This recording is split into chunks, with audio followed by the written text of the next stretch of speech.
안녕하세요. 손쌤의 역사 교실 8차시 수업을 한번 시작해 보도록 하겠습니다. 오늘은 지난 시간에는 신라의 중대와 하대를 설명을 드렸다면 이번 시간에는 발해라는 나라를 한번 이야기해 보도록 하겠습니다. 발해 하더니 해시태그로 고구려가 나와 있네요. 고구려와 어떤 관계가 있는지 한번 살펴보고요.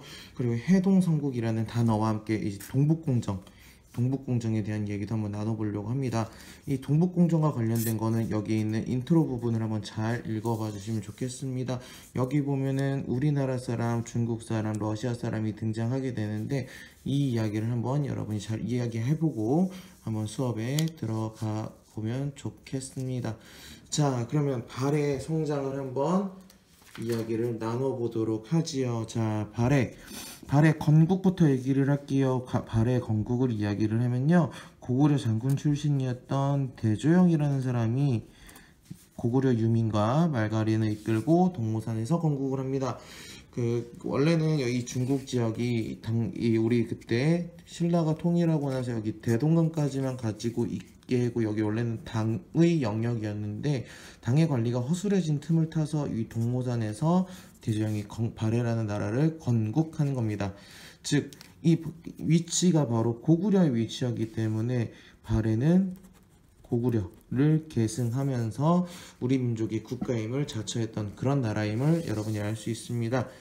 자, 발의 발전을 보시면은요, 일단은 가장 중요한 거는 건국 초부터 고구려의 땅 수복하고 그 여기에 있는 땅이 통일 이후에 당나라 땅이라고 얘기했었잖아요.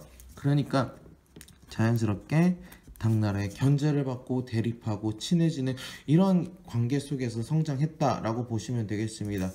그래서 발해와 관련된 왕으로서 무왕, 문왕, 선왕을 여러분이 기억을 해주시면 좋겠는데요.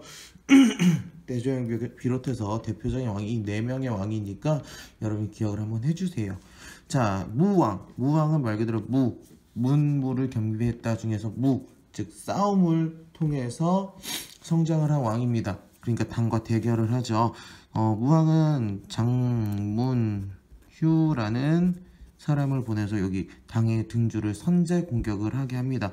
그러면서 반대로 이제 발해와 당과 이제 대립을 하고 있었던 여기 북쪽에 있는 돌궐과 그리고 이쪽에 있는 외와 함께 교류를 했다라는 거. 그리고 무왕 때 여러분이 기억을 해주실 거는 이 외에 보낸 국서에 고려 국왕이라고 스스로 호칭을 합니다. 발해 왕도 아니고 고려 국왕, 즉 고구려에 있는 왕의 하나다라고 얘기를 하면서 우리는 당나라에 복속된 나라가 아님 독자적인 나라임을 주장을 하게 된다라는 것도 기억을 해주시면 좋겠습니다. 자, 그 다음 문왕으로 들어갈게요.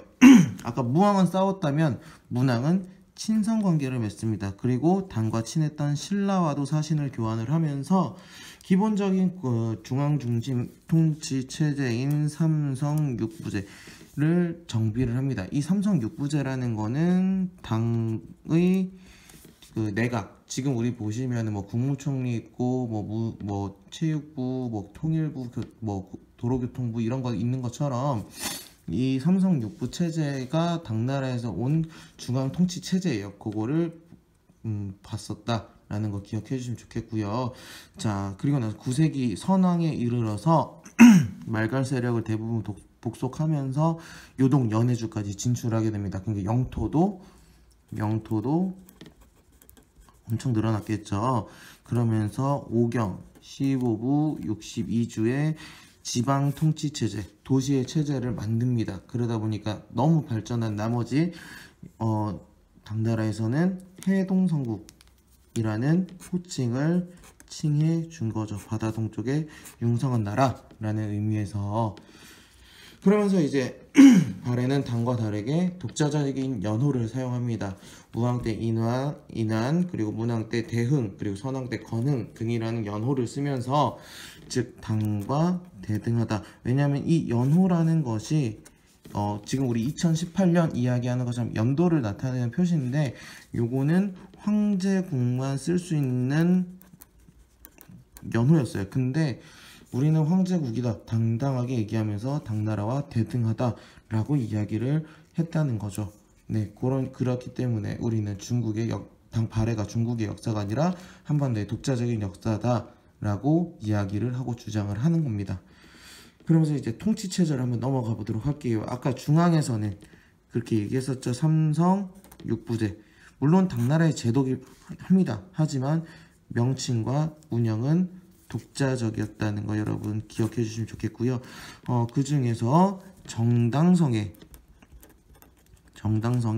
대내상의 국정을 총괄합니다. 우리 지난 시간에는 집사부의 시중이 신라 중대를 이끌었다라고 얘기했었죠. 그런 거랑 좀 비교해서 얘기를 해주시고요.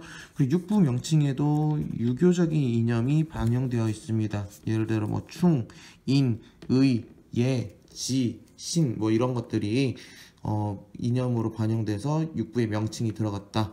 그리고 유교를 교육하기 위해서는 주자감 점점 이제 많아지기 시작합니다. 고구려 소수리망이 태학, 통일신라 때 신문왕이 국학, 그리고 발해에서는 주자감이 있었다는 거, 이 유교 교육 학교와 관련된 거 기억해 주시고요. 지방에는 오경 15부 62주를 설치해서 지방을 통치했었다라는 거 기억해 주시면 좋겠습니다. 그러면서 이제 이렇게 여기 대조영부터 시작해서 무왕, 문왕, 선왕까지 있었던 이 발해가 선왕 이후에 내부의 권력 투쟁으로 인해서 왕권이 약화되고, 그리고 지방에서는 거란족이 성장을 합니다. 거란족이 성장을 하면서 결국에는 거란의 공격으로 926년에 멸망하고 말아요.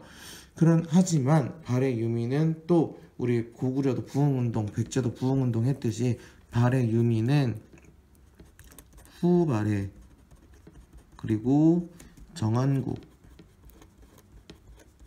그리고 대발해국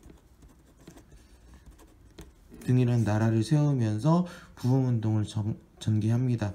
그러면서도 이제 발해의 왕자였던 대광현이 유민들을 이끌고 이제 926년 이후에 고려로 고려도 고구려를 계승한 나라라고 주장을 하거든요. 그래서 고려로 망명을 하기도 하면서 이 발해가 우리나라의 역사, 우리 민족의 역사임을 이야기를 할 수 있습니다.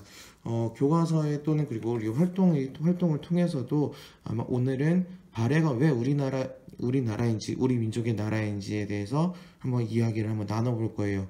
그렇기 때문에 교과서를 살펴볼 때, 그리고 선생님 설명한 것들을 바탕으로 한번 발해 우리나라라는 것을 한번 기억을 해 보셨으면 좋겠습니다. 그러면은 수업 시간에 만나도록 합시다. 수고하셨습니다.